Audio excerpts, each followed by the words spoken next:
huwezi ukawa mwanajumuiya wa chama cha Freemason kabla hujaweza kusajiliwa, kufuata taratibu chache ambazo zipo ndani ya chama. Hivyo ni vigezo vichache sana ambavyo vipo ndani ya chama. Lakini pia kwenye utoaji kafara kwa asilimia kubwa kwa sasa hivi, ndio maana nasema watu wasiogope, kwa sababu tunatumia kafara za wanyama.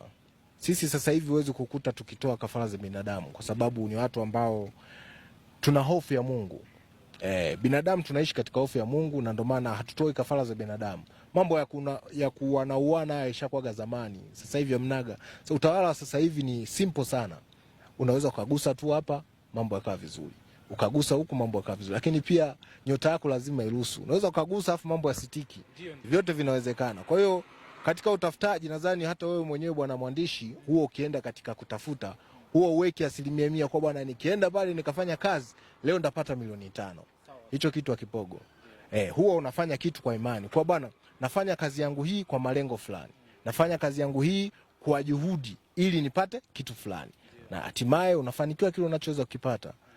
Kwa hiyo iko hivyo. Kwa hiyo mimi nasema watu wengi wasiogope, wafanye maamuzi, na ukifanya maamuzi vizuri, ukasikiliza vizuri, ukatii, ukaweza kutunza usiri, mambo yako yatakwenda vizuri. Hakika utafanikiwa na utaona ufalme ambao sisi tunaishi. Wewe mwenyewe utaenjoy. Ufalme wako naona umevaa pete za aina mbili, ambapo moja kama ni ya silver, moja ni dhahabu kama sikosei.